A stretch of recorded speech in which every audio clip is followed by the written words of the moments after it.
அகிலம் நியூஸ் நேயர்களுக்கு வணக்கம். இன்றைய இரவு நேர பிரதான செய்திகள். முதலில் தலைப்புச் செய்திகள். ஆசிரியர்களுக்கு மகிழ்ச்சி தகவல். இடமாற்ற கொள்கையில் ஏற்படவுள்ள மாற்றம். அதானி திட்டம் கைவிடப்படவில்லை. வெளியானது புதிய தகவல். தமிழ்நாட்டு கடலில் கவிழ்ந்த இலங்கை படகை மீட்ட இந்திய கடற்தொழிலாளர்கள். நேருக்கு நேர் மோதிய மோட்டார் சைக்கிள்கள், ஒருவர் பலி. பாடசாலைகளில் பணம் அறவிட்டால் அறிவிக்கவும் பிரதமர் அதிரடி. இரவு நேர களியாட்ட விடுதி மீது இனத்தெரியாத நபர்கள் தாக்குதல். மகாவலிகங்கையில் சிதைவடைந்த நிலையில் மீட்கப்பட்ட ஆணின் சடலம். 2 லோரிகள் ஒன்றொன்று மோதி கோர விபத்து, 2 படுகாயம். தமிழர் பகுதியில் இடம்பெற்ற மோசமான செயல். சுற்றி வளைப்பு சிக்கிய 3 பெண்கள். தொடர்பென விரிவான செய்திகள். தற்போதுள்ள ஆசிரியர் இடமாற்ற கொள்கைகளுக்கு அமைய மாகாண பாடசாலைகளில் இருந்து தேசிய பாடசாலைகளுக்கு ஆசிரியர்கள் இடமாற்றம் பெற்றுக்கொள்ள 21 கடிதங்களை பரிமாற்றம் செய்ய வேண்டிய நிலை காணப்படுவதாக தெரிவிக்கப்படுகின்றது. குறித்த விடயத்தினை கல்வி, உயர்கல்வி மற்றும் தொழிற்கல்வி அமைச்சு தெரிவித்துள்ளது.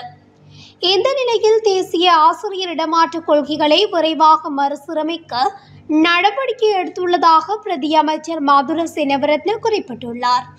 அத்துடன் தற்போதுள்ள வழிமுறைக்கு அமைய சில மாகாண பாடசாலைகளில் நிலவும் ஆசிரியர் பற்றாக்குறைக்கு தீர்வாக தேசிய பாடசாலைகளில் இருந்து ஆசிரியர்களை இடமாற்றம் செய்வது சிக்கலாக மாறிவிட்டதாகவும் அவர் சுட்டிக்காட்டினார். 10 வருடங்களாக ஒரே பாடசாலையில் சேவை புரியும் ஆசிரியர்களை இடமாற்றம் செய்வதற்கான செயல்முறையும் இதனூடாக மாற்றம் செய்யப்படும் எனவும் மதுர செனவரத்ன தெரிவித்தார். மேலும் ஆசிரியர்களுக்கு தங்களுடைய வீடுகளில் இருந்து அருகிலுள்ள பாடசாலைகளுக்கு செல்லக்கூடிய வகையில் புதிய ஆசிரியர் இடமாற்ற முறைமை உருவாக்கப்படும் எனவும் அவர் குறிப்பிட்டுள்ளார். இதேவேளை அனைத்து ஆசிரியர்களும் பணிபுரியும் இடம் தொடர்பான தரவுகள் சேகரிக்கப்படும் என பிரதியமைச்சர் மேலும் தெரிவித்தமை குறிப்பிடத்தக்கது. அதானி நிறுவனத்துடன் இணைந்து மேற்கொள்ளப்பட்ட காற்றாலை மின்சார திட்டம் இன்னும் ரத்து செய்யப்படவில்லை என வலுசக்தி அமைச்சர் குமார ஜெயக்கொடி தெரிவித்துள்ளார். நாடாளுமன்றத்தில் இன்று நடைபெற்ற வலுசக்தி அமைச்சின் ஆலோசனை குழு கூட்டத்தில் கலந்து கொண்டு பேசும்போதே அவர் இவ்வாறு குறிப்பிட்டுள்ளார்.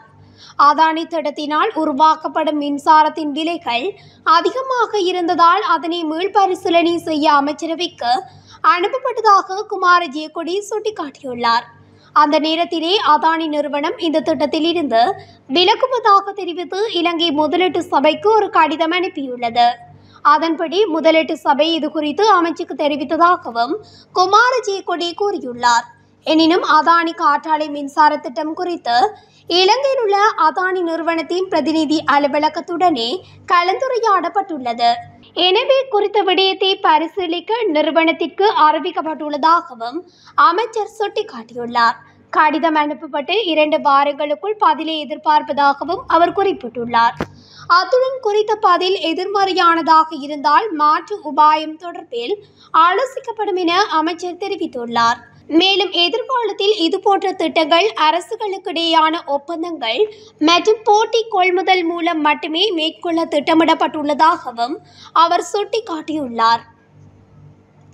கடலில் கவிழ்ந்து மிதந்து கொண்டிருந்த இலங்கை படகை ஒன்றை தமிழகம் தூத்துக்குடி பெரியதலை கடற்தொழிலாளர்கள் மீட்டு கரைக்கு கொண்டு வந்துள்ளனர். நேற்று வெள்ளிக்கிழமை மாலை கரைக்கு திரும்பும் போது பெரியதலை கடற்கரையில் இருந்து 7 கடல் மைல் தொலைவில் தலைகீழாக மிதந்த இந்த ஃபைபர் படகை கடற்தொழிலாளர்கள் கண்டுள்ளனர். படகு இலங்கையைச் சேர்ந்தது என்பதை கண்டறிந்த நிலையில் கடலில் சுற்றியுள்ள பகுதியில் தேடினர். ஆனால் யாரையும் கண்டுபிடிக்க முடியவில்லை. பின்னர் படகை கரைக்கு இழுத்து சென்றனர். தகவல் கிடைத்ததும் கரையோர போலீஸ் அதிகாரி பேச்சிமுத்து தலைமையிலான குழு சம்பவ இடத்திற்கு சென்று ஆய்வு நடத்தியுள்ளது. இதன்போது படகு இலங்கையின் கல்பட்டியைச் சேர்ந்தது என்பது உறுதி செய்யப்பட்டுள்ளது. இந்த நிலையில் படகு கடல் நீரோட்டத்தால் இழுத்து செல்லப்பட்டதா, கடற்தொழிலில் ஈடுபடும் போது கவிழ்ந்ததா அல்லது வேறு எவராலும் பயன்படுத்தப்பட்டதா என்பது குறித்து போலீஸ் விசாரணை நடத்தி வருகின்றனர். அனுராதபுரம் கித்தோகம போலீஸ் பிரிவுக்கு உட்பட்ட ஜனகித்த சந்திக்கு அருகில் சனிக்கிழமை காலை இடம்பெற்ற விபத்தில் ஒருவர் உயிரிழந்துள்ளதாக கித்தோகம போலீசார் தெரிவித்துள்ளனர். மோட்டார் சைக்கிள் ஒன்று வீதியின் வலதுபுறமாக திரும்ப முயன்ற போது மற்றொரு மோட்டார் சைக்கிளுடன் மோதியதில் குறித்த விபத்து இடம்பெற்றுள்ளது. விபத்தின் போது மோட்டார் சைக்கிள்களின் இரு செலுத்துனர்களும் பின்புறத்தில் அமர்ந்திருந்த நபரொருவரும் படுகாயமடைந்துள்ள நிலையில் அனுராதபுரம் வைத்தியசாலையில் அனுமதிக்கப்பட்ட பின்னர் ஒரு மோட்டார் சைக்கிளின் செலுத்துனர் உயிரிழந்துள்ளதாக போலீசார் தெரிவித்தனர். உயிரிழந்தவர் இசுருபுர விஜயமாவதி பிரதேசத்தைச் சேர்ந்த 69 வயதுடையவர் ஆவார். இது தொடர்பான மேலதிக விசாரணைகளை கித்தோகம போலீசார் மேற்கொண்டு வருகின்றனர். பாடசாலைகளில் மாணவர்களிடம் பணம் வசூலிப்பது தொடர்பில் கல்வி அமைச்சுக்கு தகவல் தெரிவிக்கப்படும் வேளை அது தொடர்பில் உடனடி நடவடிக்கை எடுக்கப்படும் என கல்வி உயர்கல்வி மற்றும் தொழிற்கல்வி அமைச்சர் பிரதமர் கலாநிதி ஹரணி அமரசூரிய தெரிவித்துள்ளார். கல்வி உயர்கல்வி மற்றும் தொழிற்கல்வி அமைச்சின் ஆலோசனை குழுவின் முதல் அமர்வில் எழுப்பப்பட்ட கேள்விகளுக்கு பதிலளிக்கும் போதே பிரதமர் மேற்கண்டவாறு குறிப்பிட்டுள்ளார். கல்விக் கொள்கைகளை முறையாக செயல்படுத்தாததாலும் அரசியல் தலையீடுகளாலும் பல நெருக்கடிகள் எழுந்துள்ளதாகவும் பிரதமர் இதன்போது தெரிவித்துள்ளார். 2026ஆம் ஆண்டு செயல்படுத்தப்படவுள்ள கல்வி சீர்திருத்தத்தில் பாடத்திட்டங்களை அறிமுகப்படுத்துதல், மனித வளங்களை மேம்படுத்துதல், உள்கட்டமைப்பை மேம்படுத்துதல், புதிய கல்வி சீர்திருத்தங்கள் குறித்து பொதுமக்களுக்கு விழிப்புணர்வு ஏற்படுத்துதல் மற்றும் மதிப்பீடு மற்றும் மதிப்பீட்டை நடத்துதல் ஆகியவை அடங்கும் என்றும் பிரதமர் விளக்கியுள்ளார். இதேவேளை பாடசாலைகளில் இடம்பெறும் பல்வேறு கொண்டாட்டங்களுக்காக பெற்றோர்களிடமிருந்து பணம் அறவிடக்கூடாது என நாடளாவிய ரீதியிலுள்ள அனைத்து பாடசாலைகளின் அதிபர்களுக்கும் அறிவிக்கப்பட்டுள்ளது. கல்வி அமைச்சின் செயலாளர் திலகா ஜெயசுந்தரவினால் கடந்த ஆண்டு சுற்றறிக்கை ஒன்று வெளியிடப்பட்டிருந்தமையும் குறிப்பிடத்தக்கது. கிரிபத்குடை இரவு நேர களியாட்ட விடுதியொன்றின் மீது இனம் தெரியாத நபர்கள் சிலர் தாக்குதல் நடத்தியுள்ளதாக போலீசார் தெரிவித்தனர். இந்த சம்பவம் இன்று அதிகாலை இடம்பெற்றுள்ளது. கிரிபத்குடை பிரதேசத்தில் உள்ள இரவு நேர களியாட்ட விடுதியொன்றிற்குள் அத்துமீறி நுழைந்த 7 பேர் கொண்ட குழு ஒன்று அங்கு இருந்த பொருட்களை உடைத்து சேதப்படுத்தியுள்ளதாக போலீசார் தெரிவித்தனர். தாக்குதல் நடத்தியவர்கள் விடுதியில் பொருத்தப்பட்டிருந்த சிசிடிவி கேமராக்களையும் உடைத்துள்ளதாக போலீசார் தெரிவித்தனர். மேலும் சம்பவம் தொடர்பில் போலீசார் விசாரணைகளை மேற்கொண்டு வருகின்றனர். கண்டி கட்டுகஸ்தோட்டை போலீஸ் பிரிவுக்குட்பட்ட மகாவலி கங்கைக்கு அருகில் நேற்று மாலை சிதைவடைந்த நிலையில் ஆணொருவர் சடலமாக மீட்கப்பட்டுள்ளதாக கட்டுகஸ்தோட்டை போலீசார் தெரிவித்துள்ளனர். 45 முதல் 50 வயது மதிக்கத்தக்க நபரொருவரே இவ்வாறு சடலமாக மீட்கப்பட்டுள்ளதுடன் சடலமாக மீட்கப்பட்டவர் தொடர்பில் இதுவரை எந்தவித தகவல்களும் கிடைக்கவில்லை என போலீசார் தெரிவித்துள்ளனர். சடலமானது கண்டி தேசிய வைத்தியசாலையின் பிரேத அறையில் வைக்கப்பட்டுள்ளது. கட்டுகஸ்தோட்டை போலீசார் சம்பவம் தொடர்பான மேலதிக விசாரணைகளை மேற்கொண்டு வருகின்றனர். மொனராகலை மாவட்டம் வெள்ளவாய தனமல்வில பிரதான வீதியில் ஊவா குடா ஒய்யா பகுதியில் 2 லோரிகள் ஒன்றுடன் மோதி விபத்துக்குள்ளாகியுள்ளதாக ஊவா குடா ஒய்யா போலீசார் தெரிவித்துள்ளனர். இந்த விபத்து நேற்று இரவு இடம்பெற்றுள்ளது.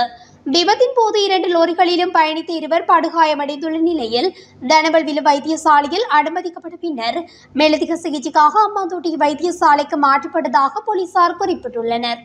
விபத்து தொடர்பில் மேலதிக விசாரணைகளை ஊவா குடாவையா போலீசார் மேற்கொண்டு வருகின்றனர். மட்டக்களப்பு பாசிக்குடாவில் ஹோட்டல் என்ற பெயரில் நீண்டகாலமாக இயங்கி வந்த சட்டவிரோத விடுதியொன்றை மாவட்ட குற்ற விசாரணை பிரிவு போலீசார் முற்றுகையிட்டுள்ளனர். இதன்போது பெண் முகாமையாளர் உட்பட 3 பெண்களை நேற்று மாலை கைது செய்ததாகவும் போலீசார் தெரிவித்தனர்.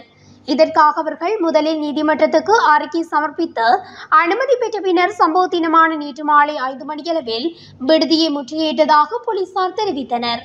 மாவட்ட குற்ற விசாரணை பிரிவுக்கு கிடைத்த ரகசிய தகவலின் அடிப்படையிலே இந்த சுற்றி வளைப்பை மேற்கொண்டதாகவும் குறிப்பிட்டுள்ளனர். முற்றுகையின் போது தவறான தொழிலில் ஈடுபட்டிருந்த 2 பெண்கள் மற்றும் விடுதியை நிர்வகித்த பெண் முகாமையாளர் ஆகிய 3 பேர் கைது செய்யப்பட்டுள்ளனர். இத்துடன் அகிலம் நியூஸின் இன்றைய பிரதான செய்திகள் நிறைவடைகின்றன. தொடர்ச்சியாக செய்திகளை அறிந்து கொள்ள அகிலம் நியூஸுடன் இணைந்திருங்கள். நன்றி, வணக்கம். அகிலம், மாற்றத்திற்கான மக்கள் குரல். இந்த வீடியோ பிடிச்சிருந்தா லைக் பண்ணுங்க, கமெண்ட் பண்ணுங்க, ஷேர் பண்ணுங்க. மறக்காம கீழே இருக்க பெல் ஐகானை கிளிக் பண்ணுங்க.